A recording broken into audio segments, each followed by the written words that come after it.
گزشتہ جو 2-3 سال گزرے ہیں، بالخصوص 2019 کے بعد،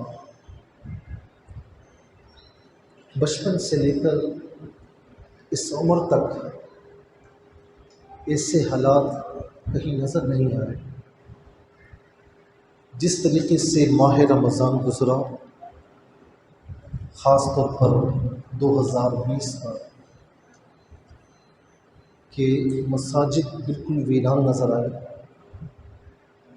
کوئی مسجد میں آ کر ایک وقت ایسا بھی آیا کہ وہ نماز ادا کرنا چاہتا تھا مسجد میں آ کر، لیکن ظاہر ہے کہ اس وقت سختی تھی اور کرونا وائرس کی وجہ سے، اس کی پریکاشنز کی وجہ سے لوگ مساجد میں نہیں آ سکتے تھے۔ پھر 2021 میں کچھ نرمیاں ہوئیں۔ آپ دیکھیں کہ تقریباً 2-2.25 سال حرم پاک کی کیا حالت رہی۔ ایک وقت تھا کتنے لوگ ایسے ملتے تھے کہ دنیا گھوم آئے۔ جب ان سے پوچھا جائے کہ اللہ تعالیٰ نے آپ کو سب کچھ عطا فرمایا، مال و دولت عطا فرمایا، آپ دنیا گھوم کر آئے، لیکن اب تک حج کرنے کے لیے گئے؟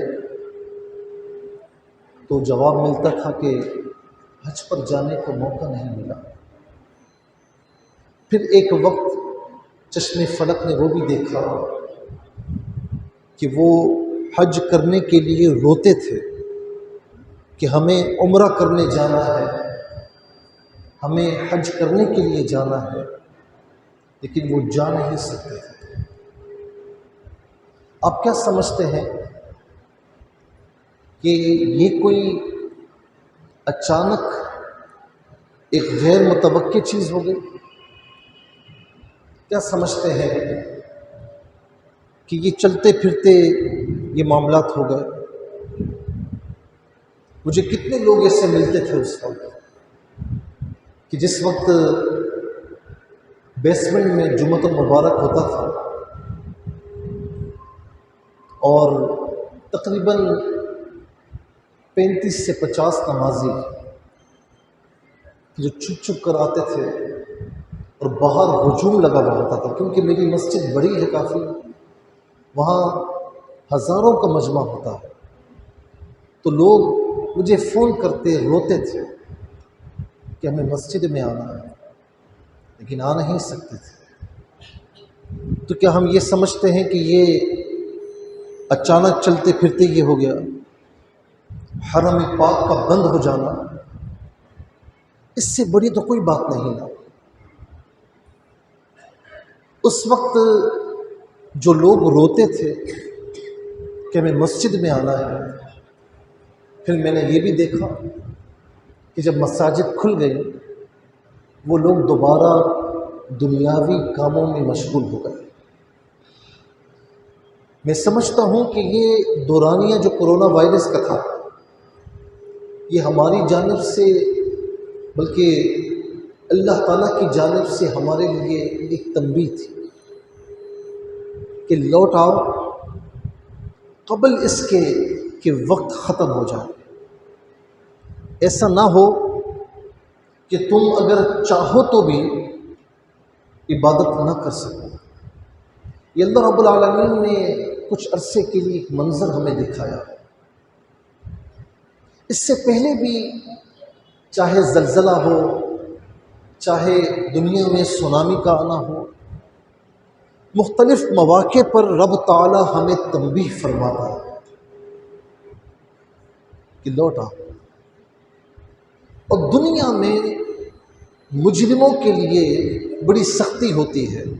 ذرا یہ بچوں کو چپ کرا دیں۔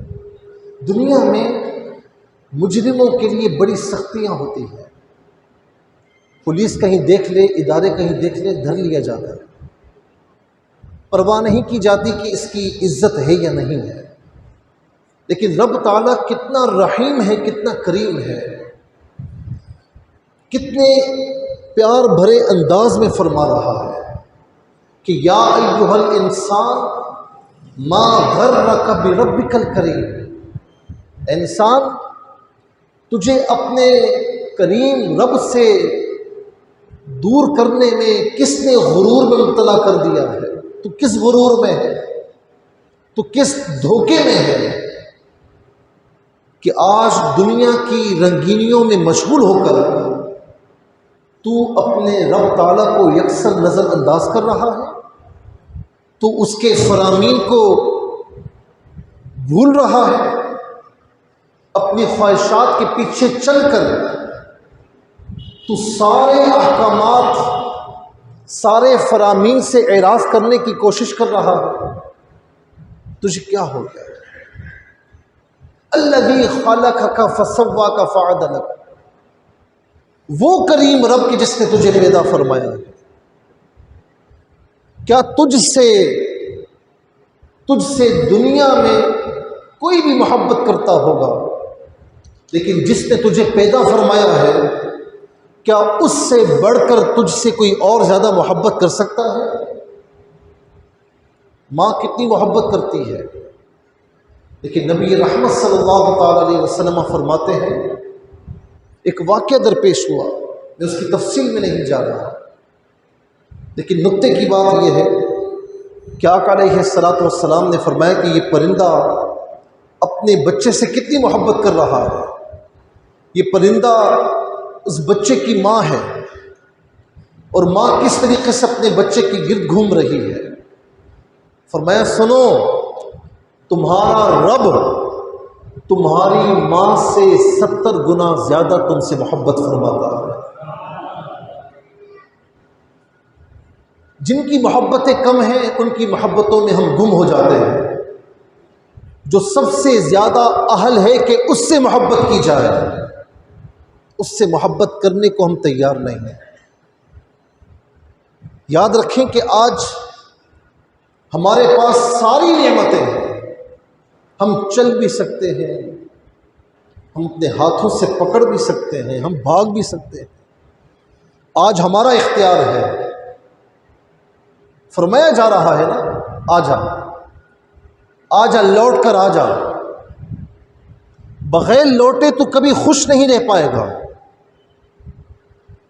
کبھی ہائی وے پر آپ جا رہے ہوں اور آپ کو پتہ لگ جائے کہ یہ راستہ غلط راستہ میں نے چن لیا ہے، جب تک اس راستے سے آپ یو ٹرن نہیں لیں گے، اس راستے سے مڑیں گے نہیں، تب تک آپ مضطرب رہیں گے، تب تک آپ پریشان رہیں گے۔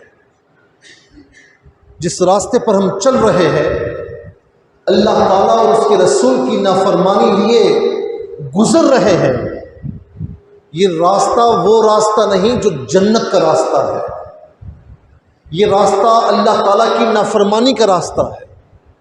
اس راستے پر چلتے ہوئے آپ اپنے اوپر پیسہ لگا لیں، کتنی ہی رقم کیوں نہ خرچ کر لیں، کتنے ہی ممالک میں آپ گھومنے کے لیے، سیر و تفریح کے لیے، اپنے آپ کو انٹرٹین کرنے کے لیے کیوں نہ چلے جائیں۔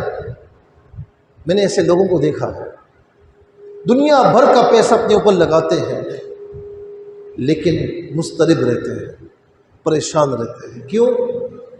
اس لیے کہ وہ صحیح راستے پر نہیں ہیں۔ جب تک گناہوں والی زندگی سے یو ٹرن لے کر آپ نیکیوں والے راستے پر، نیکی والی زندگی پر نہیں آئیں گے، آپ کچھ کر لیں، آپ پریشان کے پریشان ہی رہیں۔ آپ اپنے آپ کو کبھی بھی خوشی میں محسوس نہیں کر سکتے۔ کبھی یہ دیکھا ہے آپ نے کہ تھوڑے سے پانی سے مچھلی کو نکال کر اب بڑے سے روم میں فرش پر ڈال دیں، وہ کبھی آپ کو خوش نظر آ سکتی ہے؟ کبھی نہیں آ سکتی۔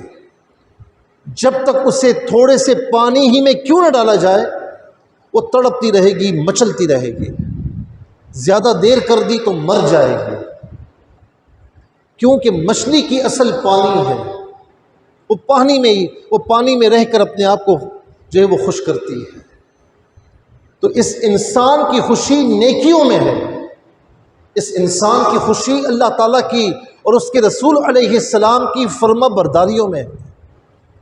تو جب تک اس راستے پر لوٹ کر نہیں آئیں گے اس وقت تک مضطرب کے مضطرب ہی رہیں گے۔